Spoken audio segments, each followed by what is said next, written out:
O nosso tema de hoje, como já o dissemos, tem por título Viver Consciente.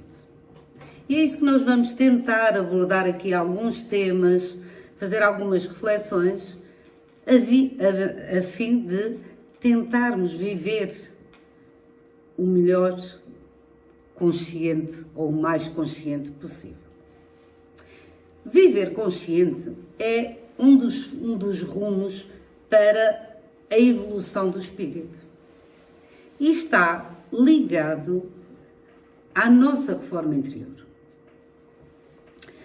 Sair da zona de conforto é de facto muito importante para alçarmos voos rumo a novos patamares esses espirituais, claro, a novos desafios e a reencarnações reparadoras, visto que, como quase todos sabem, um dos pilares da doutrina espírita é, de facto, a reencarnação.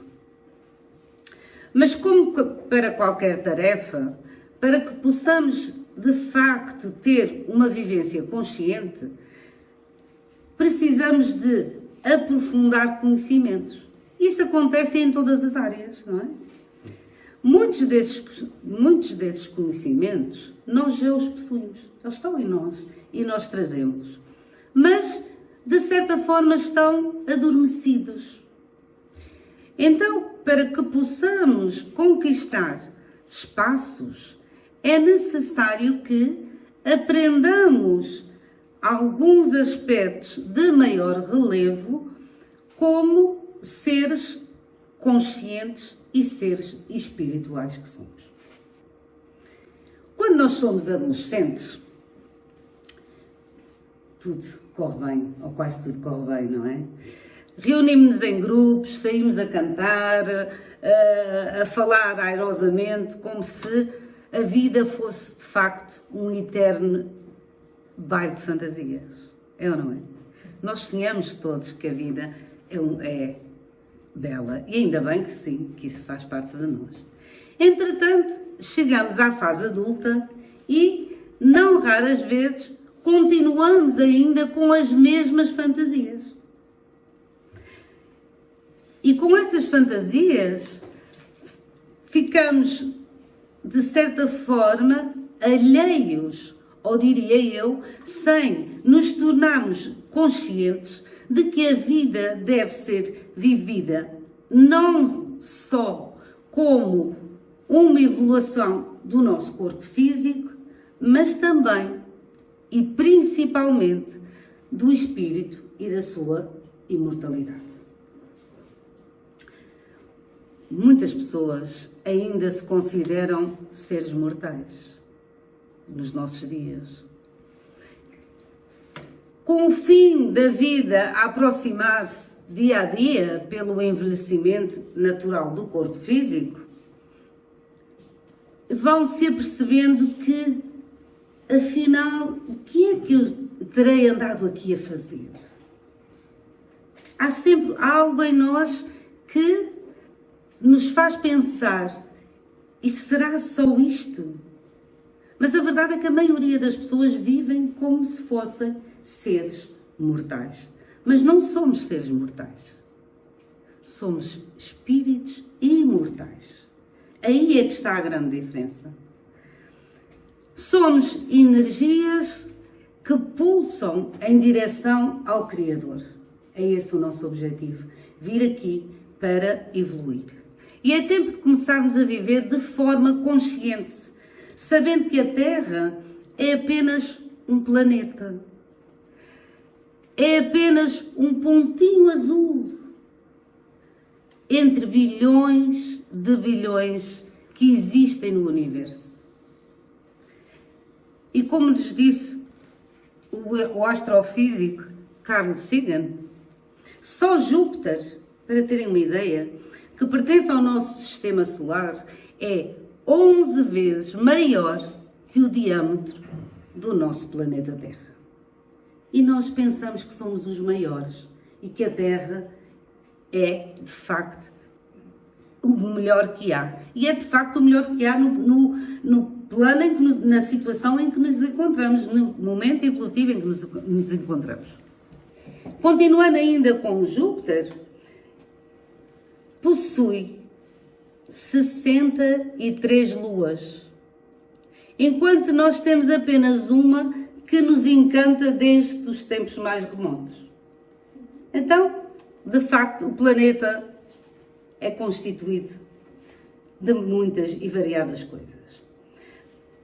Mas há em nós um conjunto de elementos que se unem e que se expandem e se transformam. São eles as emoções, os sentimentos, os pensamentos, as palavras e as ações. Se antes éramos pequenos e se estes hábitos eram rotineiros e repetitivos, agora necessitam de um impulso forte de vontade de desbravar novos horizontes. E dizia ali o Evangelho que estamos a caminho da regeneração. Todos nós possuímos tesouros que nos ajudam, por exemplo, a inteligência, a capacidade de amar, o espírito de ajuda, entre outros. Todos nós temos, de facto, uma série de tesouros que, por vezes, nem sequer nos apercebemos ou achamos que não os possuímos. Então, há que juntarmos estes nossos tesouros, o conhecimento e a conscientização de fazermos buscas necessárias e equilibradas de harmonia cósmica, de harmonia com o universo, com a música divina, do entusiasmo imprescindível que nos conecta às divindades, às divindades celestiais e que são essas entidades, essas divindades que governam o universo sob a proteção de Deus, que é o nosso Pai e o nosso Criador. Então, nós somos criação de Deus também. E há que trabalhar para evoluirmos em direção ao Pai. Este é um dos nossos propósitos na Terra. Então, deste modo, assimilando estes dados e outros, isto é viver consciente. Ter a noção de todas estas situações que nos rodeiam, de todos estes aspectos que são importantes para a nossa evolução, é viver, de facto, consciente. E eu, como dizia há pouco, é hora, ou está chegada a hora, seria mais fácil, de estabelecermos o nosso projeto de vida espiritual, que é único, é de cada um, não é o mesmo para todos. E não apenas vivermos como se os dias é que nos governassem, que os dias é que nos dirigem, que são os nossos dirigentes. Somos nós que somos os donos daquilo que nós realmente necessitamos e daquilo que nós fazemos. O sol, se vocês repararem, o sol que nasce a cada dia, aguarda de nós ações decididas. A favor de quê? Das nossas preparações espirituais. Para conhecermos o quê? Outros sóis. Outras situações melhores. Mas para que isso aconteça, é necessário adquirirmos conhecimento. É necessário praticarmos e termos noção de alguns conceitos básicos, como, por exemplo, saber a diferença entre ser e estar. Nós, por vezes, ainda confundimos muito o ser com o estar, não é?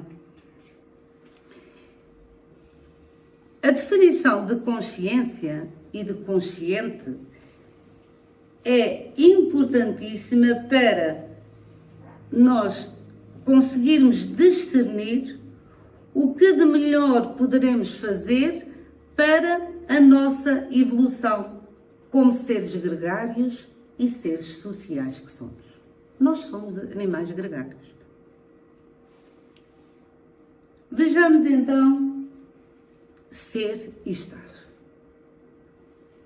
Embora estes dois verbos sejam utilizados muitas vezes com o mesmo significado, os estudiosos afirmam, e têm exemplos variadíssimos da diferença entre eles. Ser normalmente representa uma qualidade permanente. Isto é ser. Por exemplo, eu sou portuguesa. É ser. Eu sou portuguesa. Agora, estar já é uma qualidade temporária, como temos ali. Quando nós dizemos, por exemplo, eu sou desta cidade, pode-se entender que vivemos ali, certo? E que permaneceremos ali por algum tempo. Do mesmo modo que dizemos eu estou faminto, as pessoas vão entender que eu estou com fome, mas que é uma situação passageira. Logo que eu me alimente, a situação será modificada. Quando nós dizemos, e isto acontece muito, eu sou paciente. E ainda perdemos a paciência, e há pessoas que dizem assim, eu sou paciente, eu até não me chateio, enquanto não me chateiam. Portanto, se não me chatearem, eu até sou paciente. Não é? Como eu estava a dizer, então, nós, quando dizemos que somos pacientes e ainda perdemos a paciência, estamos a usar novamente o verbo errado, entre o ser e o estar. Porquê? Porque estamos pacientes só em determinadas alturas. Então eu não sou paciente, eu estou paciente ou sou paciente durante algum tempo. Não sou de facto paciente, estou paciente. Jesus foi o protótipo da paciência. Pois essa virtude que nós ainda não possuímos, alguns de nós, eu não vou dizer que é a maioria, não é? Alguns de nós ainda não possuímos, fazia parte da sua intimidade. Fazia parte de uma conquista efetiva que ele já trazia com ele. Se observarmos as coisas do ponto de vista neste mundo, neste corpo físico que nos pertence, ele é apenas um empréstimo. Porquê que ele é um empréstimo? E para que é que ele serve? Para a nossa evolução enquanto cá estamos. Desta forma, então, eu não sou um corpo. Eu tenho um corpo. Eu sou um espírito. Nós somos espíritos. Nós somos almas enquanto estamos aqui na carne, vivos na carne. Mas somos essencialmente espíritos. Temporariamente, num corpo que o espírito pode deixar a qualquer momento. E quando dizemos que, e ouve-se isto muito, somos proprietários, eu tenho isto, eu tenho aquilo, eu sou proprietário de muitos bens materiais. Mais uma vez, nós estamos a utilizar a expressão errada. Estamos a usar de forma incorreta, porque na realidade nós estamos apenas proprietários. Apenas. E por um determinado tempo. Nada é nosso. Tudo nos é emprestado. E no campo do conhecimento também é a mesma coisa, se repararmos bem.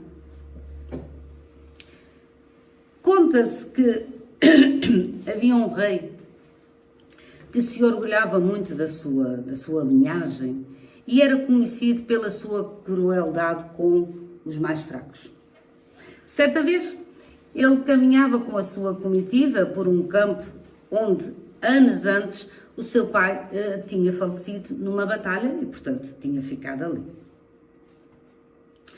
Nessa viagem, ele resolve fazer a viagem e ali encontrou um homem sábio remexendo uma enorme pilha de ossos. O rei aproxima-se, intrigado, e perguntou-lhe: "O que fazes aí, velho?"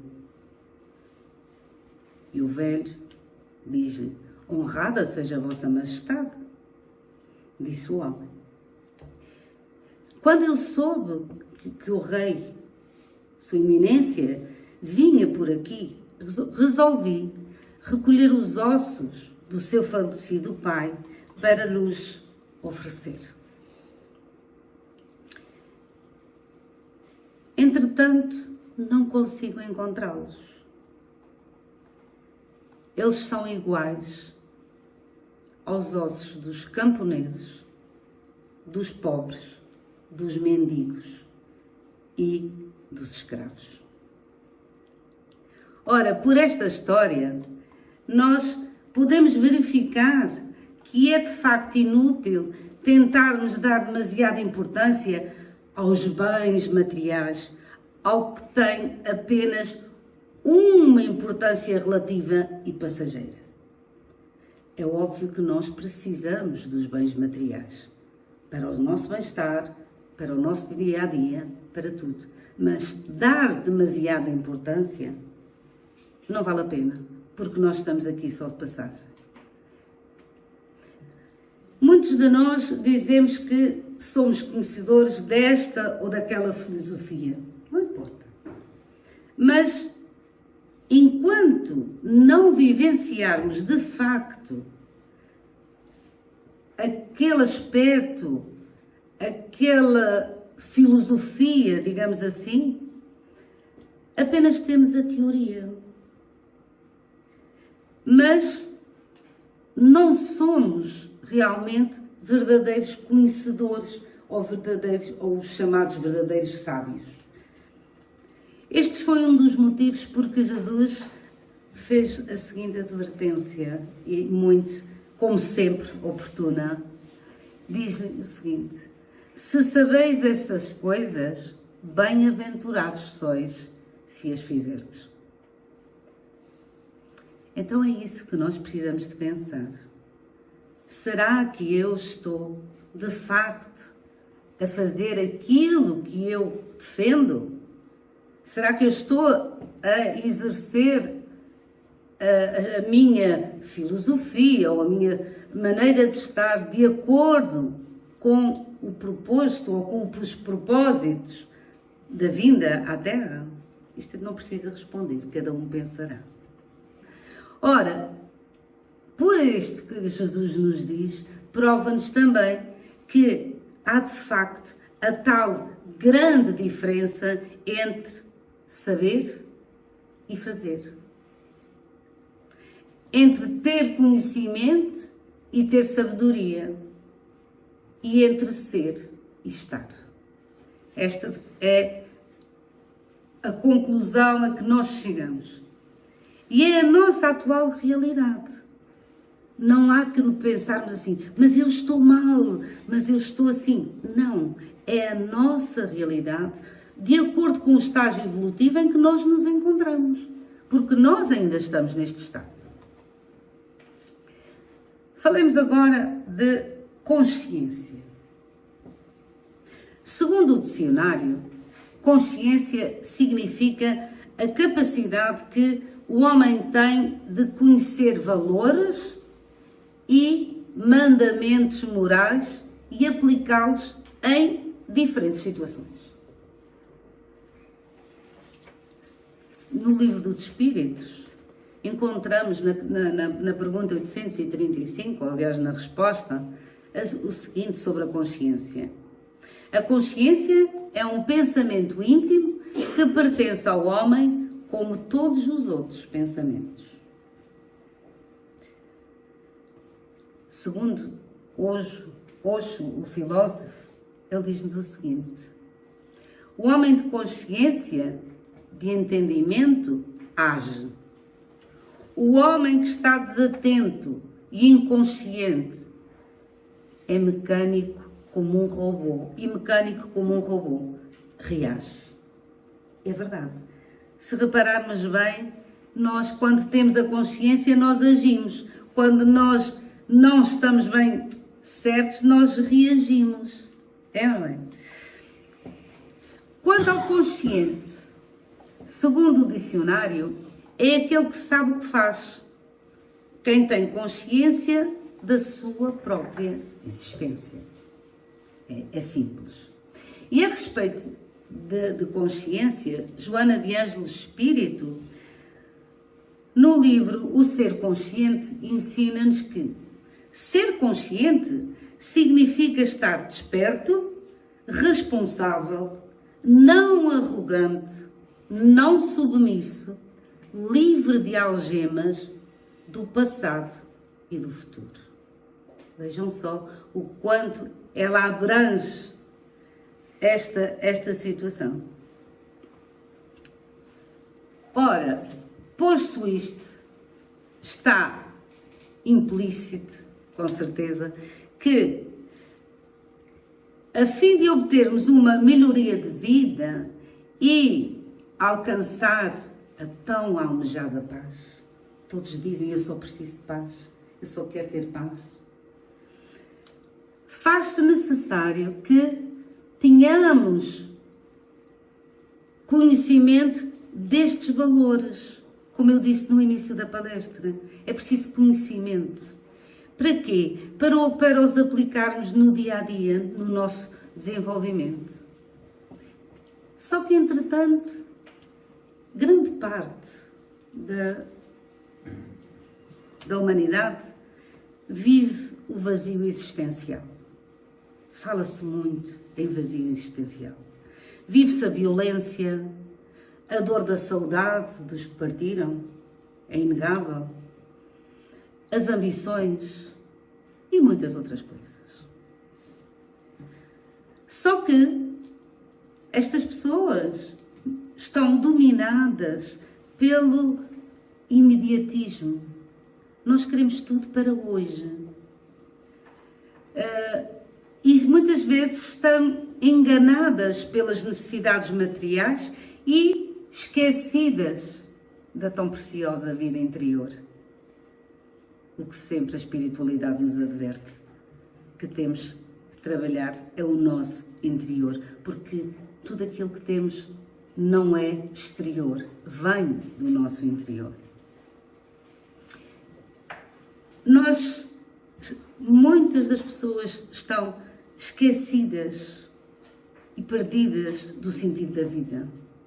Perdem o sentido da vida, a tristeza, que é, de facto, um dos graves problemas que ainda vai aumentando. Nós vemos isto. Nós vemos, e nos dias atuais, nós vemos políticos que fazem alianças historicamente incongruentes. Vemos profissionais habilidosos que, nas pausas do café ou nos corredores, se possível, engendram qualquer coisa para tramar o colega. Ou ainda prejudicar o colega do lado e, se melhor ainda, falar ou fazer algo para que ele sobressaia, seja diferente, digamos assim, ou pelo menos pareça diferente do colega, para que venha a obter maior remuneração. Nós sabemos que isto acontece, é real, é no nosso dia-a-dia. Sabemos também que amigos cultivados ao longo de tantos anos, nos momentos mais críticos da vida, negligenciam a ajuda e o apoio ao outro. No entanto, foram amigos toda a vida. Aquilo que nós chamamos amigos, não é? Até às vezes dizemos: eram tão amigos e no último momento ele deixou-me. Portanto, isso também. Familiares que se desagregam ao primeiro sinal de dificuldade económica. Porque já tiveram, agora não têm, porque muitas das coisas são passageiras e desagregam-se famílias. Pais que apregoam a ética aos filhos, dizem-lhes que não se mente, não é? Que não se deve mentir, que devemos ser honestos, mas de repente se batem à porta e dizem, vai lá dizer que o pai não está. É verdade, é ou não é? Ou então o telefone também. Não é? Hoje em dia já não é tão fácil, porque quase todos temos telemóvel, mas então no tempo do telefone fixo aquilo era uma maravilha. E depois acontece aquela história que se conta do senhor o patrão que tinha várias dívidas, não é? E tinha um quinteiro e claro, quando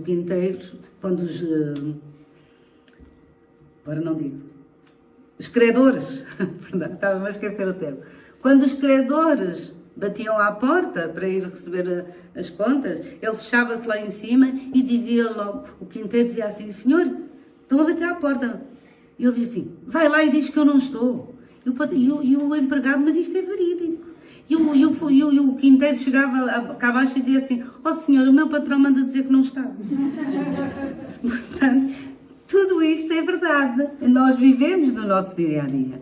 Portanto, por aqui nós podemos ver que há uma inversão recorrente de valores da ética, da moral e do caráter.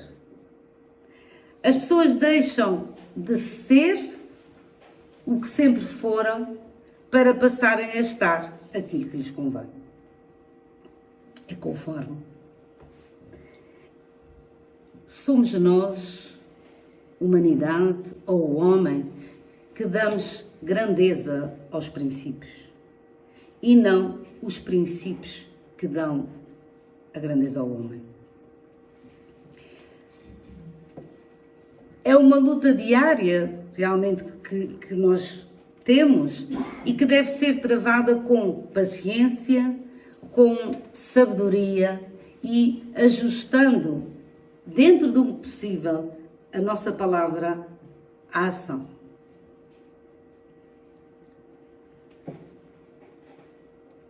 É uma questão de educação de nós próprios.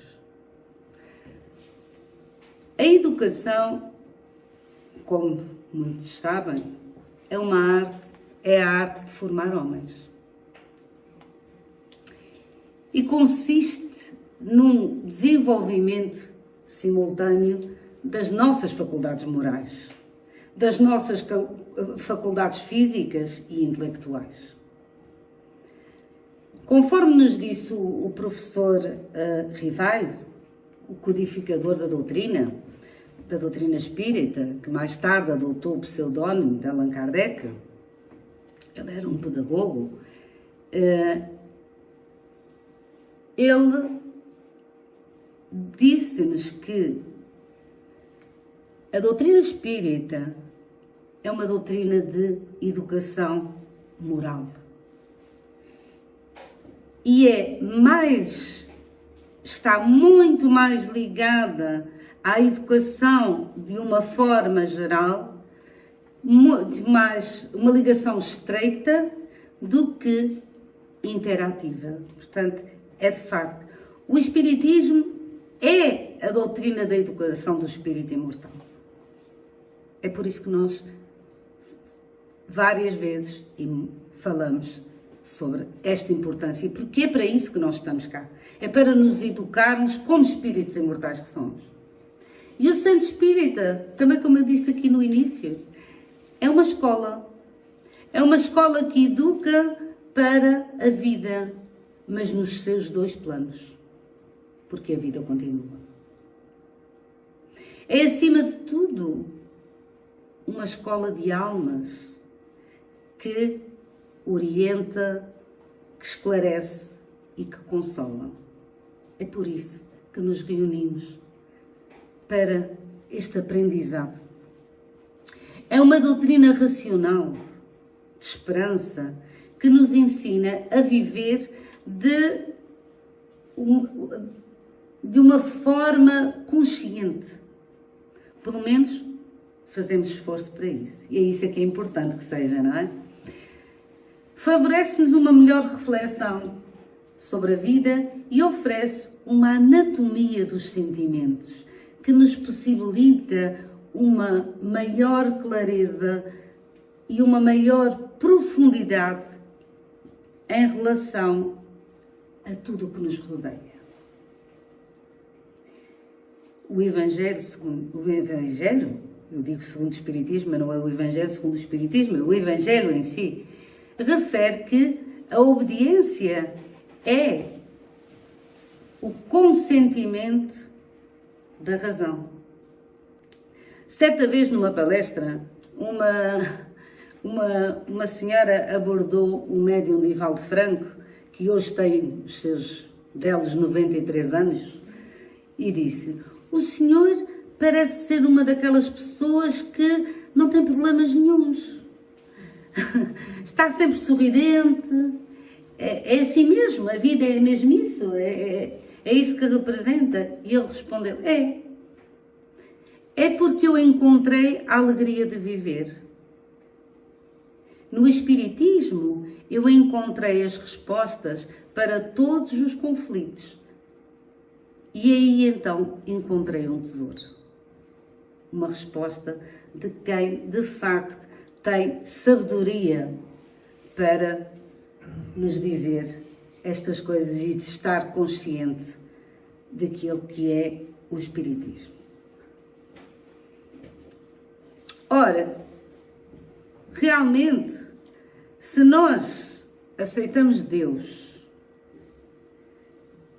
como uma inteligência suprema, causa primeira de todas as coisas, embora todos nós, ou muitos de nós, não sabemos nada sobre a sua natureza, mas o aceitamos pela sua obra, nós devemos ter confiança nas suas leis físicas e nas suas leis morais. E hoje, e nesta época que nós vamos vivendo e que estamos a passar, vamos pensar nisto.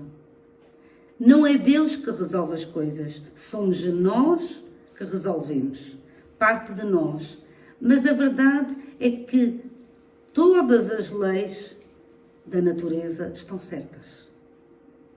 Então nós temos é que trabalhar para o nosso bem, para que nos sintamos melhores a cada dia que passa.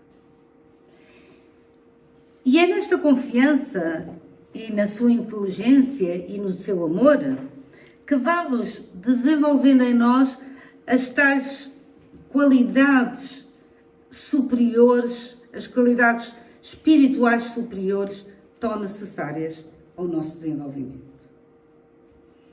E essas qualidades não são nada de especial, como possamos imaginar.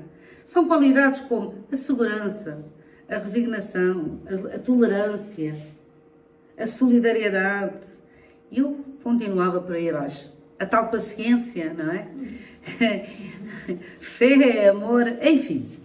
Todas elas são, de facto, necessárias à nossa paz, à paz individual e à paz da humanidade.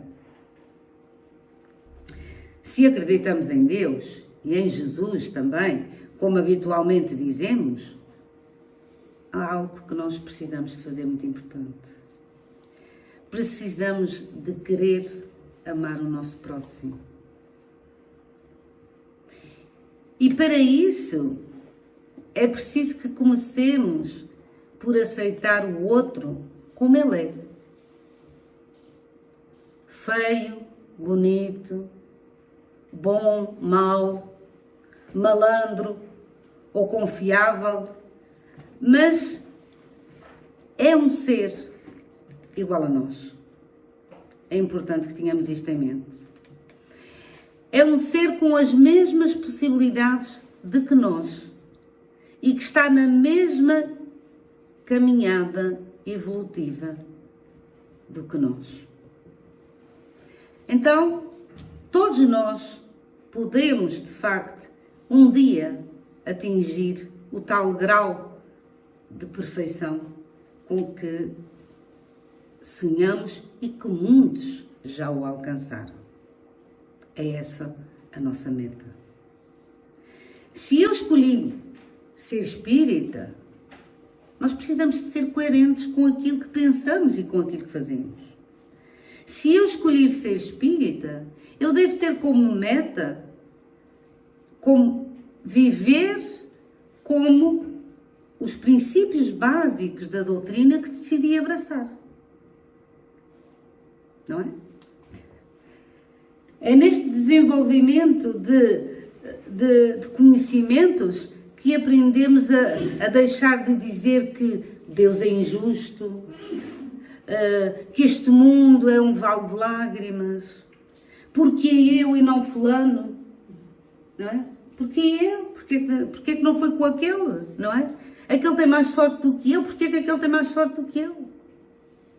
Etc, etc. Portanto, isto é realmente importante para nós, o conhecimento. Todo este conjunto de coisas, todo este conjunto de ideias são formas de vivermos consciente, de aprendermos a viver conscientes. O mesmo também se aplica a quem procura ajuda no centro espírita. Reparem bem, se eu procuro ajuda num centro espírita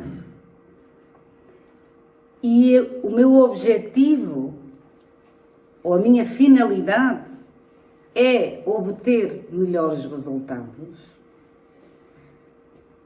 é necessário, ou faz-se necessário, que eu tenha uma ligação, uma harmonia entre o que o Espiritismo propõe, o que eu, ou a pessoa que procurou o centro espírita, aceita e as suas ações.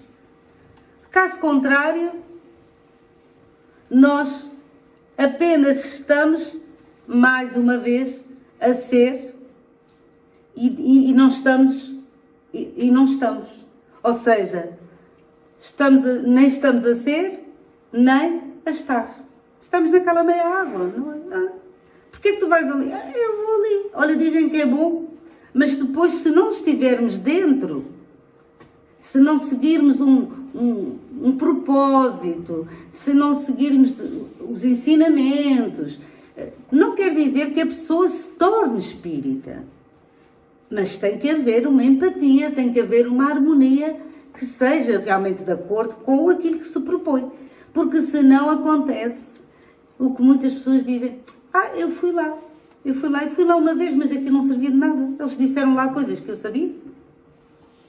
Porquê? Lá está o tal nosso imediatismo que eu falei há bocado. As pessoas levam anos e anos com problemas, com necessidades várias, procuram tudo por todo o lado. E no fim, vêm ao centro espírita e são muito bem-vindos. Mas vem um dia, vem a um atendimento ou vem ouvir uma palestra e vai-se embora e diz assim: não era aquilo. Não conseguiram, mas naquele dia teria que ser a doutrina espírita, teria que fazer a magia de facto, fazer algo mais. Mas isso não há magias, não é possível. Temos que estar em consonância uns com os outros. A maneira como agimos e reagimos nas diferentes situações, sem dúvida que demonstra o que realmente nós somos. As nossas qualidades, os nossos defeitos e as nossas fraquezas. E segundo este filósofo, William James, filósofo e psicólogo americano, a maior descoberta da humanidade é que qualquer pessoa pode mudar de vida mudando de atitude. Então isto é consolador. Está nas nossas mãos. E ele continua, ele diz, nada existe que seja permanente a não ser a mudança. Porque a pessoa quando muda, muda. É um facto. E nesta mudança é que nós encontramos o tal propósito. Agora, mudar para melhor, mudar para que as coisas sejam diferentes, já é difícil. As pessoas não resistem às mudanças, contrariamente ao que nós dizemos. Costuma-se muito dizer, as pessoas resistem às mudanças. Não é bem isso. O problema é que nós insistimos em tentar impor mudanças quando o que nós precisamos é de cultivar a mudança. E aí sim, quando tivermos essa consciência, nós vamos mudar. Porque ninguém vai mudar de outra forma. O dinheiro, por exemplo, nós dizemos assim, o dinheiro muda as pessoas. Mas, na verdade, ele não muda o homem. Ele apenas o desmascara. Ele vai mostrar exatamente àquela pessoa quem é que ela é de ser possuidora da abundância. Esta é uma das constatações também, mais que confirmada, que normalmente nos leva a identificar quem nos cerca. Se é um amigo, um colega ou até um adversário. Nós por isso vemos. Infelizmente, não são raras, esta observação não é rara. E muitas das vezes já é tarde quando nós descobrimos isso. Vamos descobrir isso quando? Quando já foram causados outros danos. Então, dentro de tudo isto, de tantas reflexões, o apelo é para que pratiquemos a tolerância e, sobretudo, a coerência. Ou seja, a harmonia entre os factos e as ideias. Vivamos conscientes. E conforme nos dizem os espíritos amigos, quando formos mais tolerantes, mais flexíveis e vigilantes, ou seja, quando nós viajarmos, mais uma vez vou repetir, para dentro de nós, trabalharmos em nós a favor da nossa transformação moral e fizermos os esforços para dominarmos as nossas más inclinações, aí sim encontraremos paz, encontraremos mudança, encontraremos serenidade. E lembremos-nos sempre do que realmente Jesus nos disse. Ajuda-te, que o céu te ajudará. Tudo está em nós, embora precisamos muitas vezes de um empurrãozinho.